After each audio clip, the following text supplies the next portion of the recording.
You're listening to The Human Resource. My name is Pandy. I'm really glad you came. Today we're going to talk about a little bit of an uncomfortable conversation, and that's stress in HR. And I don't want to say that any job doesn't have a level of concern or a level of stress associated with it. But more and more and more, I'm talking to individuals in the role of human resources, and they're looking at me and going, I just don't know what to do. Sometimes I can't even sleep at night because I don't know what I'm going to come into the next day. I don't know if what I'm doing is correct. Sometimes I don't know what I don't know. And as a consultant, I get a little concerned, but then I'm also listening for a pattern.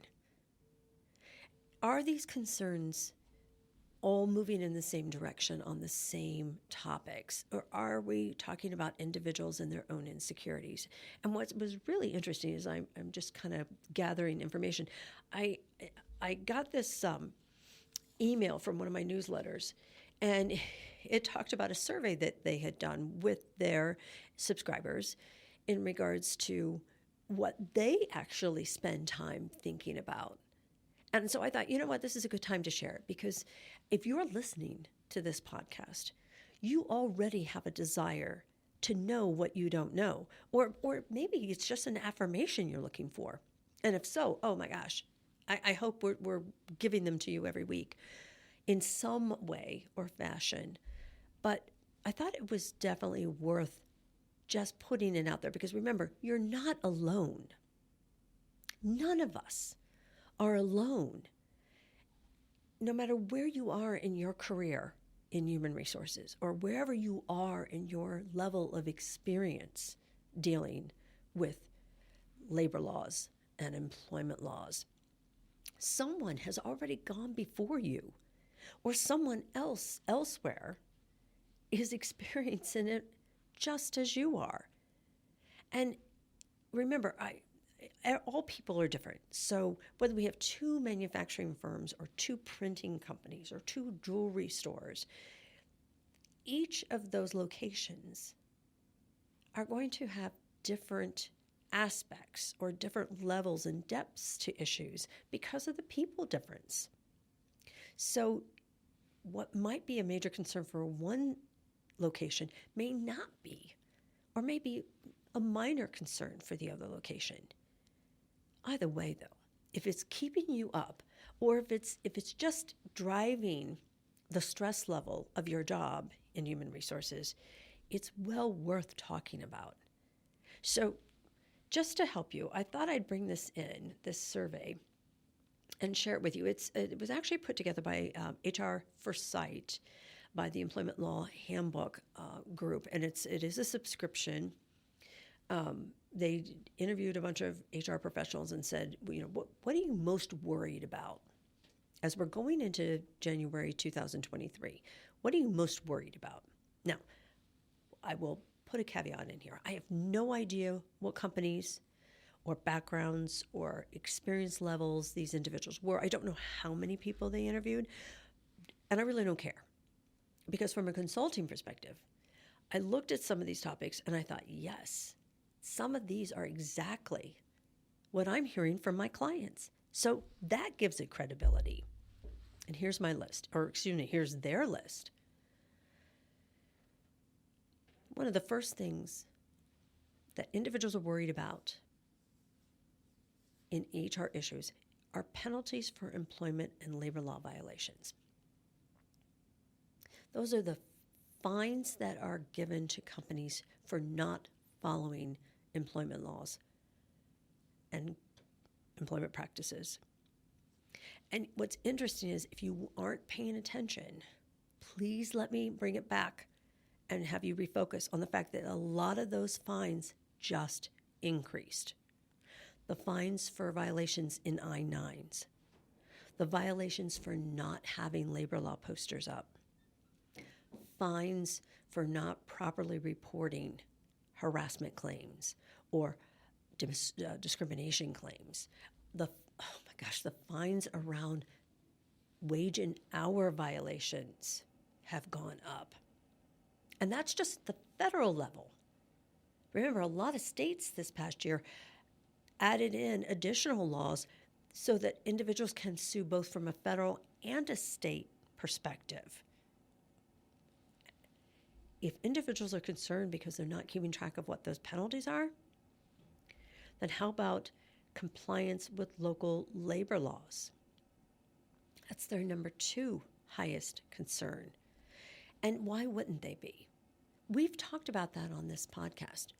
Municipalities are now rising up and putting laws in place that are affecting employment and labor decisions, even when their state isn't agreeing. And Cincinnati, where ICRC TV station is located, this is a perfect example. The state of Ohio is not necessarily enforcing the Crown Act, but Cincinnati does have a law stating that individuals cannot be discriminated based on their hair color, their hair texture, their hair style. That can happen. Another one, Cincinnati proper has a law stating that employers in the city limits cannot ask for salary history. Now, over in Dayton, Columbus, you can, but not in Cincinnati proper. Are you as HR people able to keep up with all the municipalities and all the state laws? Because remember, most of you have remote workers, and you have to maintain a knowledge of the laws of that resident state or location, not just where your corporate office is located. The number 3 concern that was mentioned was benefits. Now, it doesn't elaborate, but when I talk to my clients, they're concerned because of the rising cost of benefits.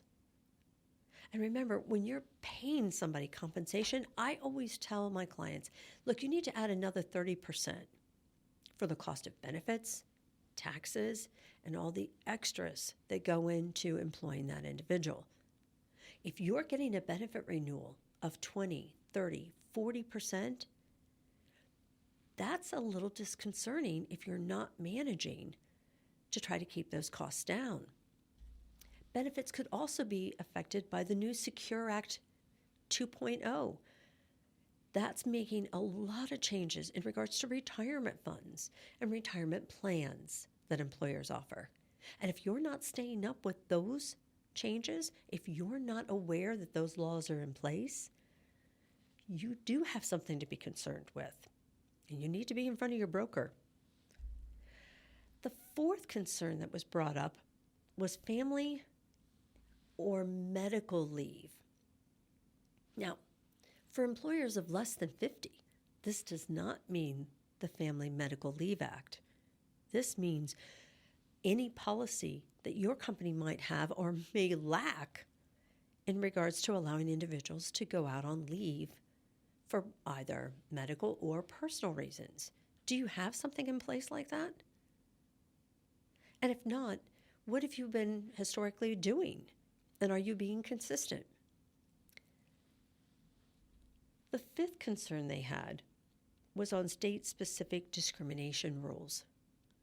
Now, I can tell you that some states, like Kentucky and Indiana, they really don't move around a lot. They're staying kind of quiet. But yet, a few years ago, Kentucky kicked in and added a new discrimination law around pregnancy. Even though we have the ADA that protects disabilities, even though we have the Pregnancy Discrimination Act, Kentucky came in and stepped in and said, we're going to have our own. And there are multiple other locations and territories, municipalities, that are coming up with their own language on this. How are you keeping up on that? Because the individuals who responded to this said this is a concern to them.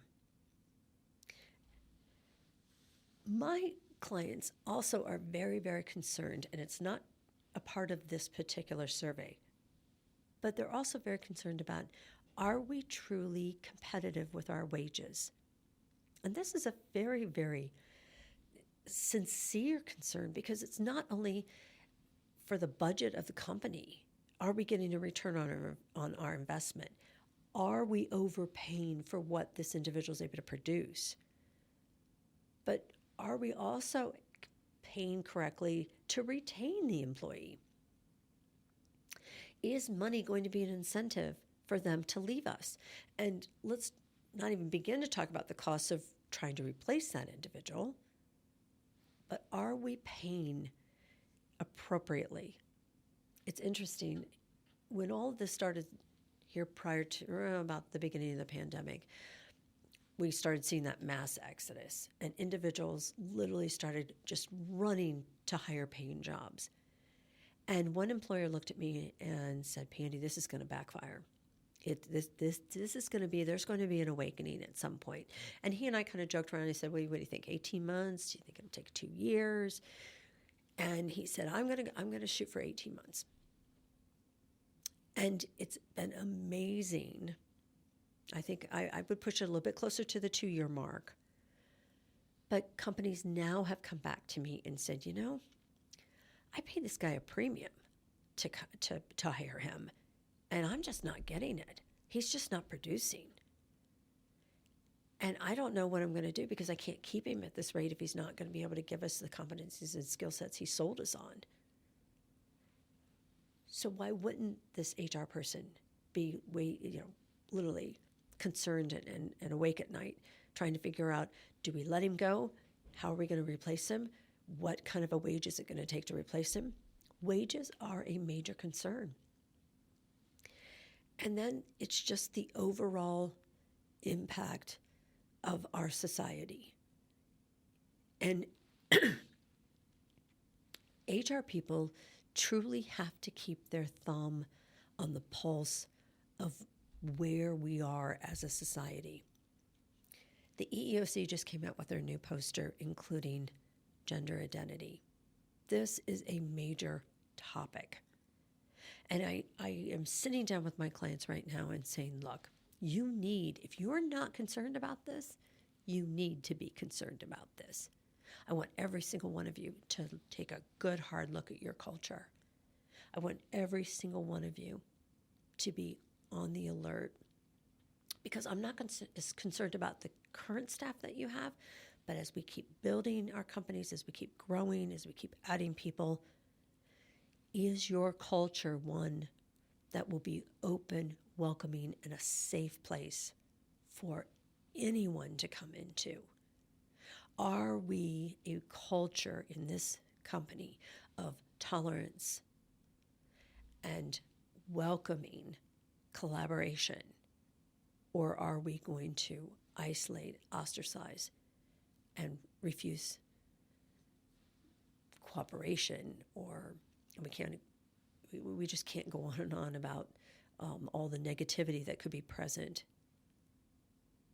So I'm really sitting down and saying, look, this is not going to go away, and this should not be a major concern, but I need this on your radar. And as you sit here and listen to all this, I want you to sit back and ask yourself, what's my culture? What am I spending my day worrying about? What am I spending my day even thinking about? Because you have a right to be concerned. You're in the job to guide the senior leadership of your team and of your company to make good, solid decisions so that they can be worried about the marketing and the finances and keeping customers. You are the foundation of that organization. I don't care who you are. If you're listening to this show and you are interested in human resources, you are in control or in charge of the heart of that company. If you've got concerns,